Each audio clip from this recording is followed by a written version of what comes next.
Okay, I guess I can start with a clap.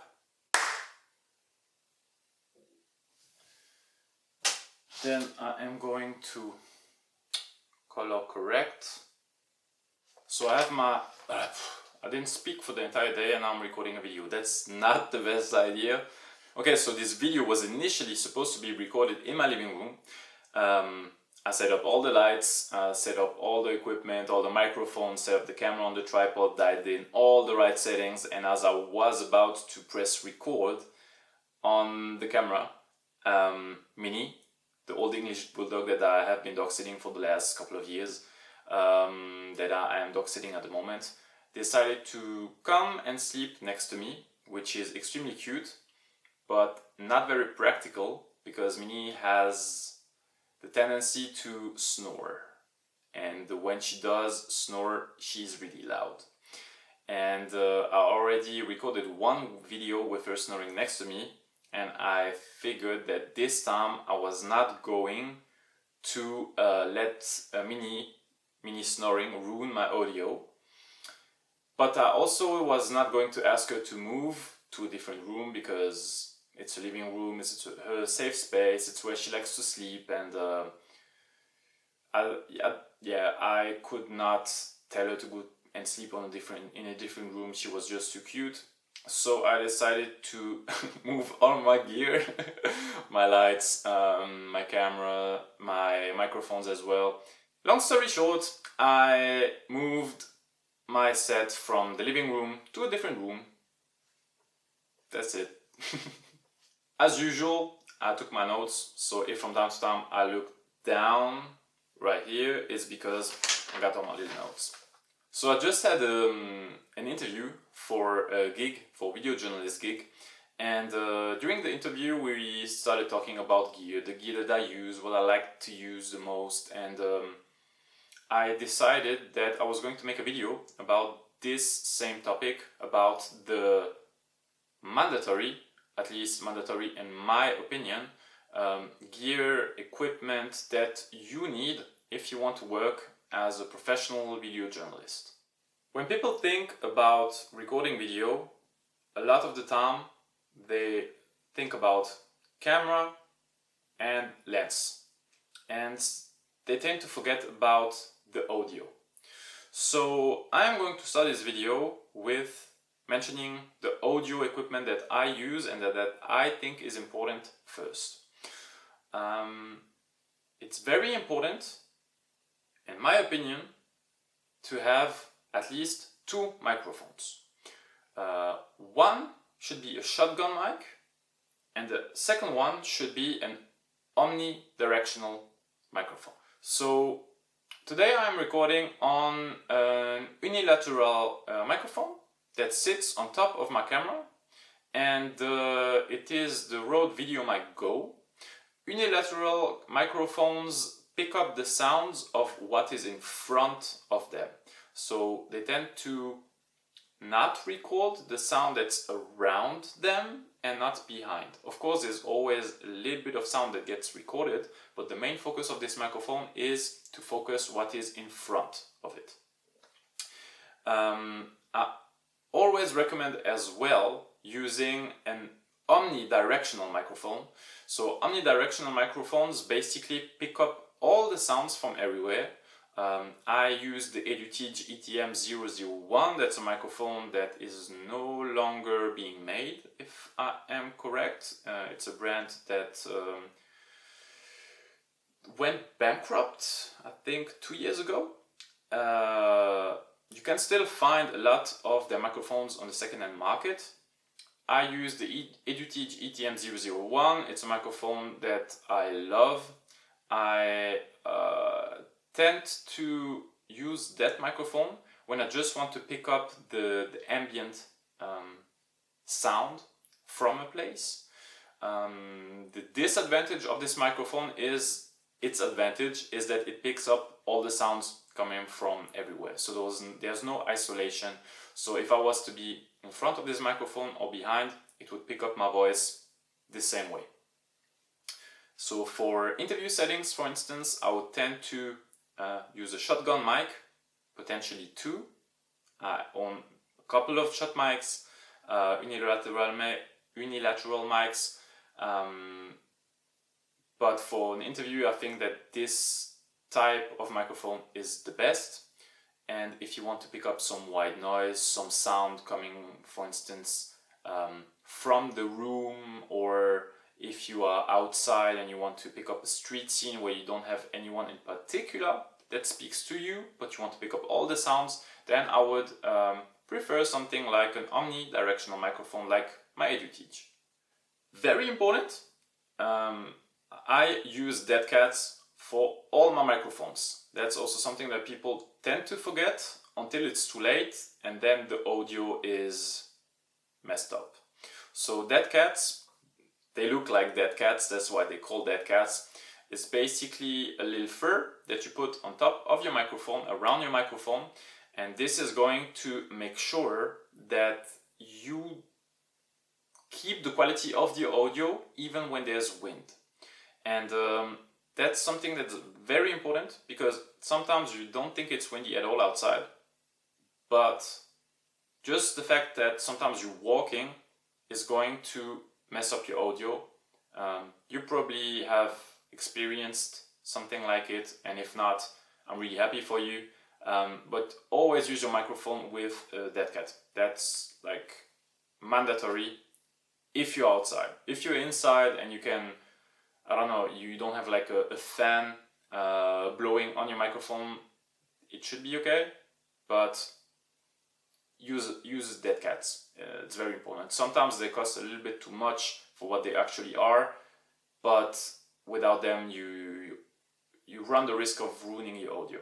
And that's something that, I mean, wind noise is something that's going to ruin your audio and eventually ruin your video, depending on if you want to use the audio or not. I would also recommend buying an external recorder. Me, for instance, I use the Zoom F2. I love that thing. The sound quality I get from it is amazing. I think that the advantage of this recorder is that it is pretty much impossible to clip. So even when scenes get a little bit louder, you are supposed to get pretty much all the information from the microphone. I would also recommend you getting a long audio cord with jack input. I have one that's 5 meters and one that's, I think, about 10 or 15 meters, can't even remember. But I was really glad to have those cables for certain scenarios. So if you can, get a long jack cable if you use mics with jack input. A lot of people also use Bluetooth microphones. I have used them in the past. I don't like them, so I prefer to have a proper plug. If it doesn't work, I'm the one to blame and not a connectivity issue. And the second item I would recommend as well would be headphones, because you want to monitor your audio. For most cases it's going to be fine, but better be safe than to be sorry. So yeah, get headphones that you can plug into your camera or into your audio recorder.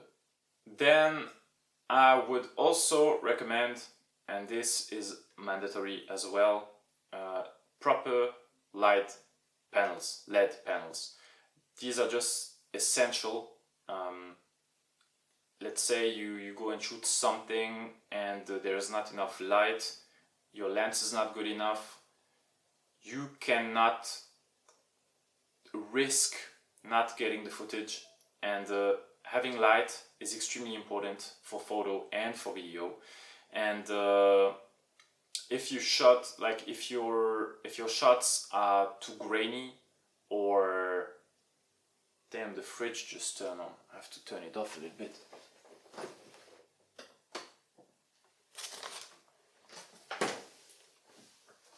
You cannot risk getting to a place, realizing that it's too dark, your lens is not bright enough, you get grainy footage, noisy footage.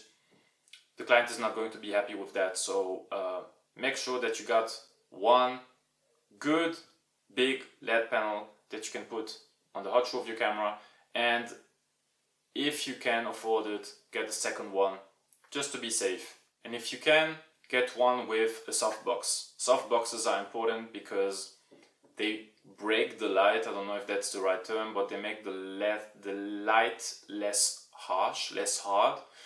So let's say if you were to record a person, having a little softbox on your light is going to make that person look a little bit better. Softboxes are often underlooked, even by professional media, because you know, you have those journalists and they go and interview someone like a politician or I don't know, someone in the street, and they are blasting this LED panel without softbox so close to people's faces that people don't look good.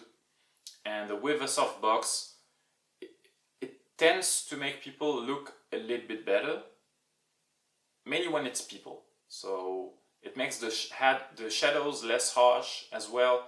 So if you can, again, this is not mandatory, but if you can, get a LED panel or 2 LED panels or as many as you wish with softboxes. Cameras.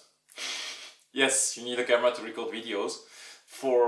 So to me it's very important to have a camera that shoots really good 1080p, but it's even better if you can shoot 4K. I think 4K kind of is becoming the standard, and it gives you a little bit more wiggle room in case you did mess up your framing a little bit. 4K makes it possible for the person that is going to do the editing, if it's not you, to crop in a little bit more in case the framing is not correct.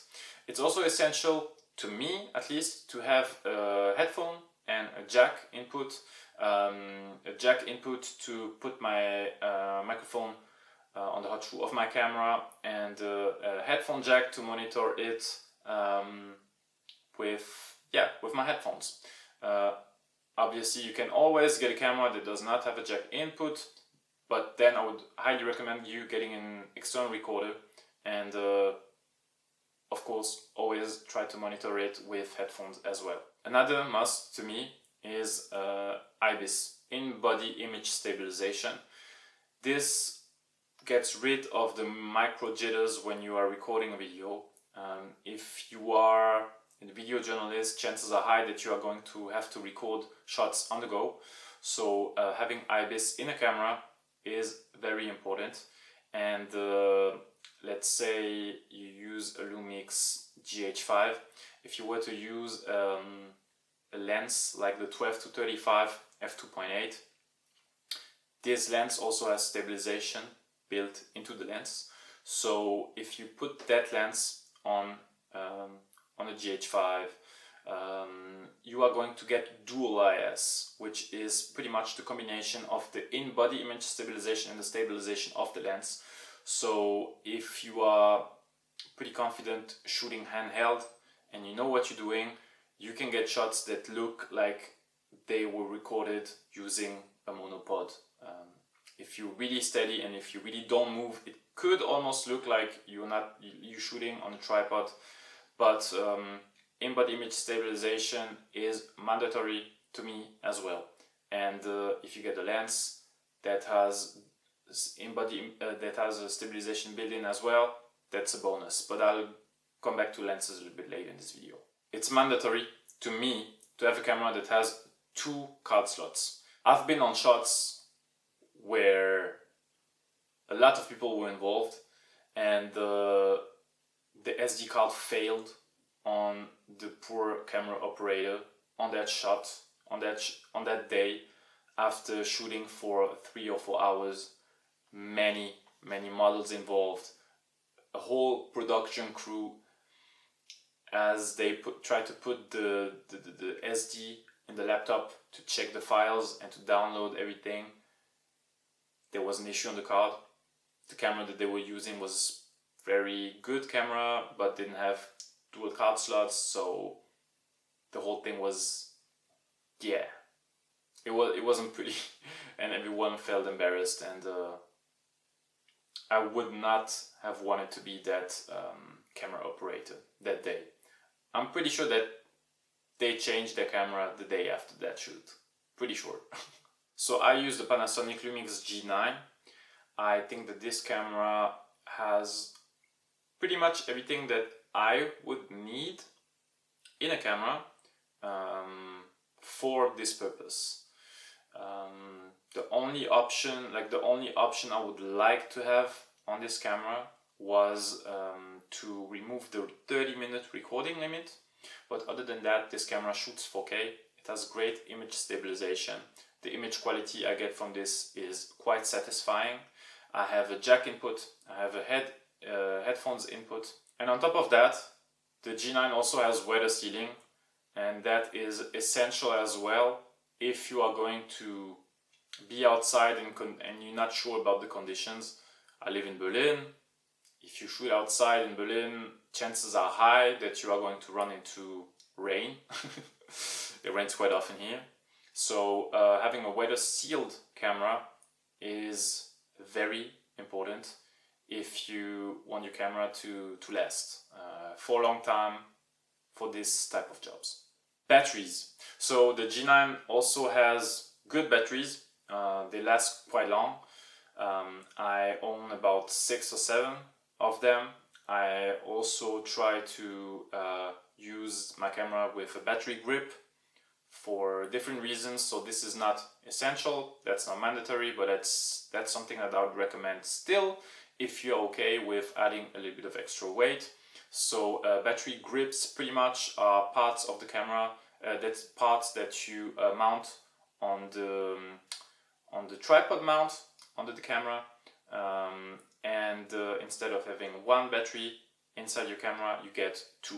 And it also makes it easier for you to stabilize the footage even more, because the heavier the camera, the less micro jitters you're going to get in your footage, and the better the footage is going to look. But that's only if you're okay with adding a little bit of extra bulk, adding a little bit of extra weight on your camera, because I think that G9, for instance, already has like amazing ergonomics, but adding that extra battery grip helps me to get better footage. So on gigs, on jobs, I use my battery grip. And with the G9, you can get a paid update to unlock the vlog profile, which is a very flat profile.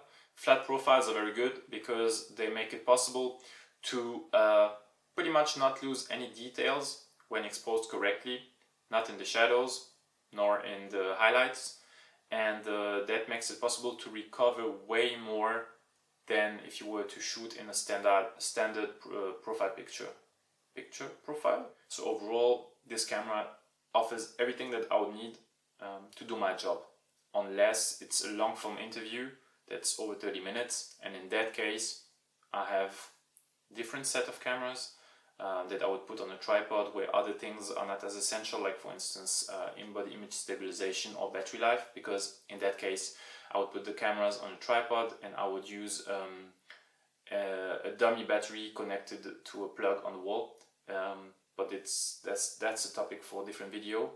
But the G9 does everything I need for this specific type of jobs. Lenses. I mentioned that previously already. Lenses are essential for your camera if you want to get good footage. So here I would differentiate between different purposes of what I do. On one side there's the documentary part, and on the other side, on one side there's the documentary stuff that I do for myself. Then I have the arts, so the creative work that I do for myself, and then I have paid gigs for clients.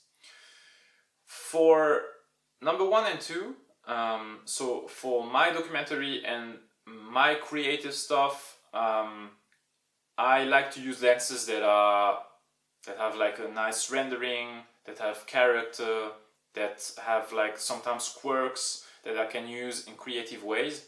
I would tend to say that for gigs, working as a video journalist, you are going to want lenses that look good but that are relatively neutral. There I'll say flat. Usually when I shoot video, I try to record in flat profiles. If you have a camera that shoots RAW, that's even better, so that the person that's going to be editing can grade or apply the grade, the brand identity, the brand colors of the brand that you're shooting for, or like the TV channel, or like the broadcaster that you're working for. So I would recommend a neutral but sharp lenses for that specific purpose. Again, this is not for my own creative work. This is for footage that you need to deliver in the professional context to someone that paid you to get good neutral footage, unless they tell you otherwise. So ideally, I would recommend you getting a lens going from wide to normal and potentially telephoto. Hello, Minnie. Are you going to mess up my shot? Minnie, are you going to be loud? You come here and please don't snore. Okay? I love you so much. Please do not snore. Lenses. So yeah, ideally, a zoom with a fixed aperture going from wide to normal, potentially to telephoto, is going to cover pretty much everything you need for general purpose journalism. Telephoto lens can be a nice addition to your kit, depending on what you do. For Micro Four Thirds, there's one that's actually one lens that could do it all, the 14 to 140. So the equivalent is full frame equivalent is 28 millimeters to 280 millimeters. That lens, this lens should cover everything that you need, but the disadvantage of that lens is that you don't have a fixed aperture, and that instead of the f2.8 that you get with the 12 to 35 Lumix, you're going to get I think it's a 3.5 to 5.6, which for daytime shooting is totally fine, but if you were going to be somewhere where there's not a lot of light, then that lens is not going to do it for you. Optional, and I almost forgot about that, get a variable ND filter. An ND filter or a variable ND filter. This is very important, especially if you work with someone that tells you that they want specific settings on your camera, or let's say you're shooting an interview and you need to have like a blurred background. Anyway, get variable ND filter. You are going to thank me, because variable ND filters are essential, at least in my opinion, for the way I shoot. So yeah, variable ND filters, and don't get cheap ones, unfortunately, because the cheap ones,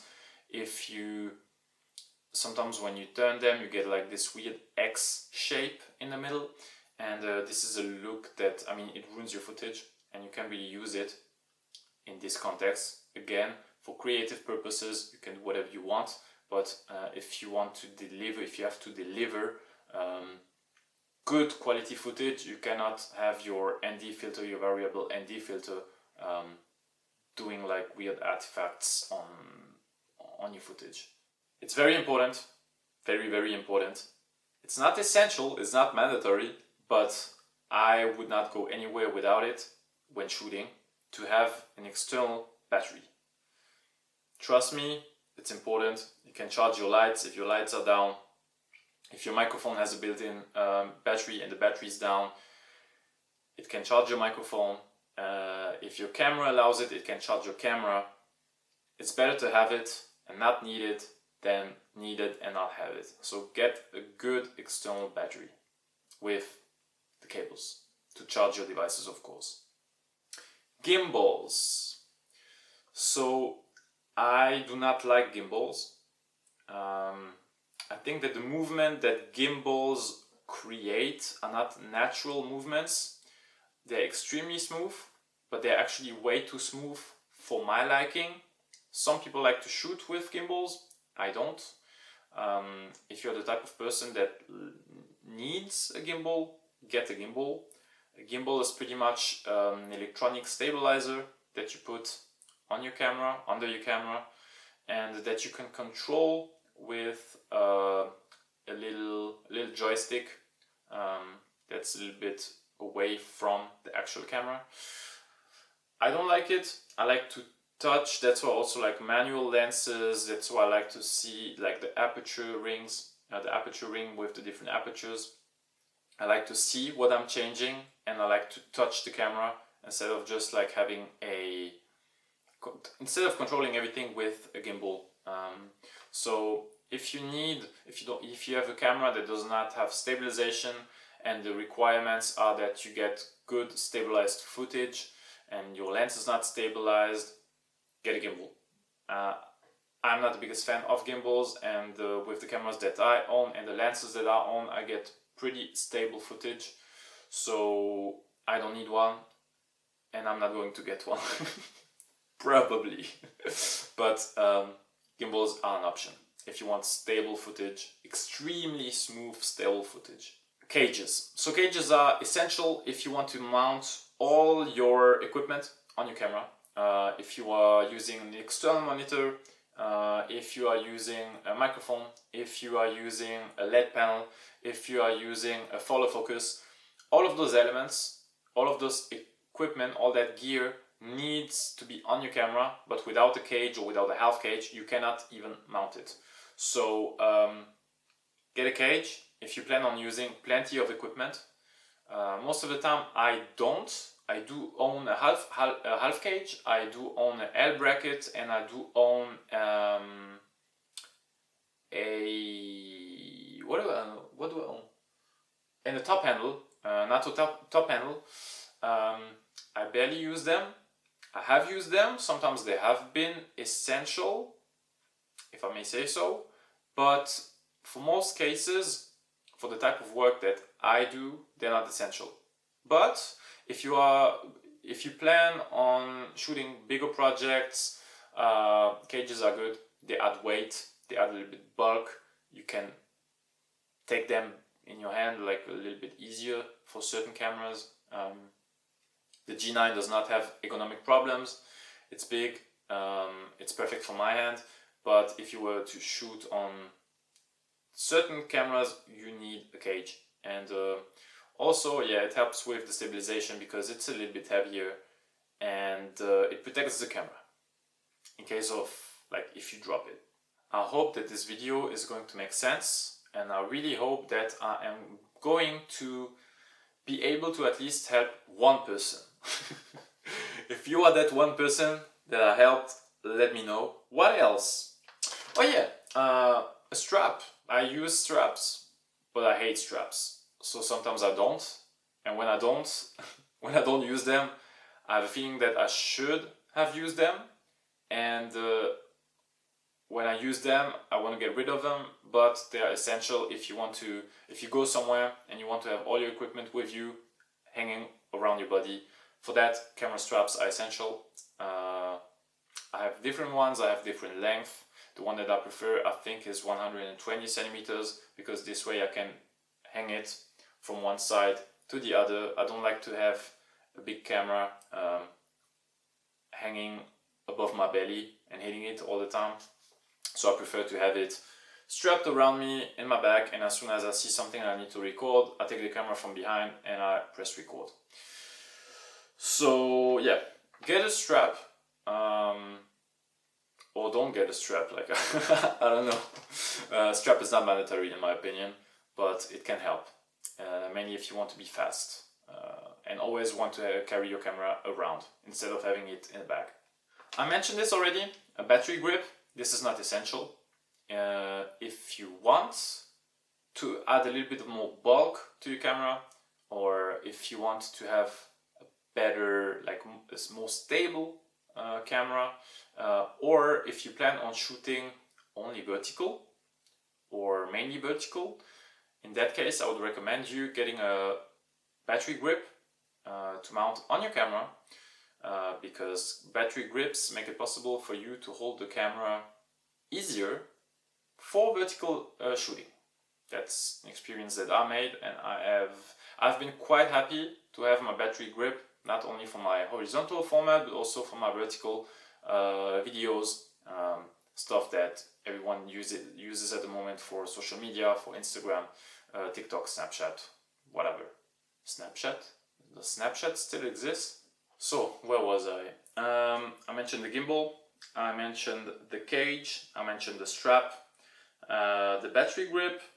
A couple of other things are essential, like for instance SD cards. Don't get just one SD card. SD cards unfortunately fail, so I recommend you get plenty.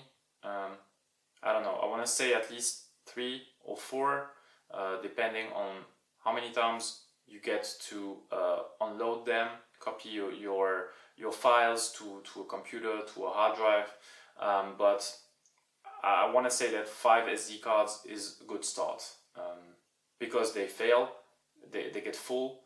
If you were to shoot in 4K or 6K or whatever, you are going to need SD cards, and if you don't have a hard drive or a laptop that you can transfer the files to, it's better to have more than not enough.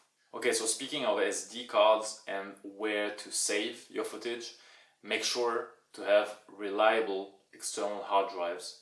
And I really mean it, reliable. Don't get the cheap ones. Get the ones that are a little bit more pricey, that are a little bit pricier. You are not going to regret it. If you had a hard drive that doesn't work properly or is not reliable, then yeah, you're going to lose your footage, and this cannot happen. It can't. Mainly when you work for someone or you have to deliver footage. Of course, depending on what you do, you also need a good computer. If you are going to be the one that's going to do the editing, you also need good software. I always recommend DaVinci Resolve. There's a free version and a studio version that you can pay, but it's a one-time purchase, and you can share it with another person, I think. So I highly recommend you get plenty of the SD cards, reliable hard drives, a good computer, and a good editing software. And speaking of SD and hard drives, I also recommend a good cloud service. So basically, as soon as you're done shooting, you transfer your files to your computer, you create a copy to your hard drive, and then you create a version that you upload online, just to be safe. Better to be safe than to be sorry. I have been sorry. Trust me. Depending on what you shoot, you're also going to need a tripod. Tripods are really good for establishing shots, for interviews. Also, sometimes camera get pretty heavy when you carry them for the entire day. So if you get a chance to set up a shot where everything is planned, a tripod is good. If you prefer to have a little bit of movement, you can also opt for a monopod.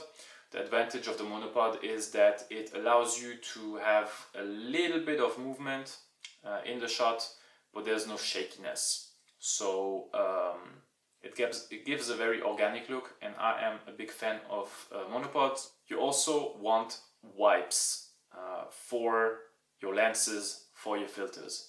There's nothing worse than having a footage ruined by a greasy stain on the filter or on the front of the lens. This is very unprofessional, and I really would try to avoid it. So always try to keep wet wipes. They don't take a lot of space in your bag, and it's always good to have them. Speaking of bag, well, you need to have a good bag. It doesn't have to be a camera bag, but camera bags have the advantage that they have a lot of padding inside. My equipment is quite small. I try to keep my kit as minimal as possible, but I also own a big backpack for if I am going to shoot everything with all my lenses.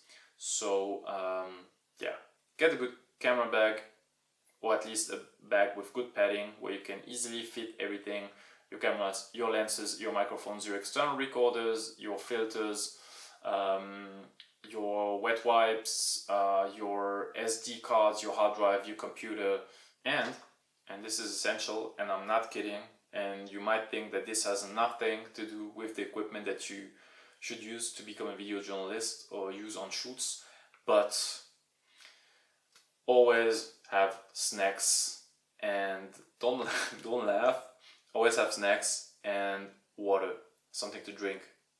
Trust me, it's very important. I've been on shoots where I have not been fed or have been given anything to drink for long hours, and I hated everyone, and I struggled to focus when it was my time to shine. So always make sure that you have snacks and water. And I think that this was the last element on my list. Remember that this video is targeted more towards someone that is starting their journey as a video journalist. If you have more than 15, 20, 25 years of experience and you think that what I said was totally wrong, feel free to correct me in the comments. This video is not me just sharing my expertise. I'm also here to learn from people that have more experience. I have a lot of respect for people that have been doing this for a very long time. It's not easy. So yeah, what's the time? 9:30. I'm hungry, so I'm going to cook something nice now. Again, burgers, probably. It's going to become a habit. And yeah, that's it from my side. Have a good one.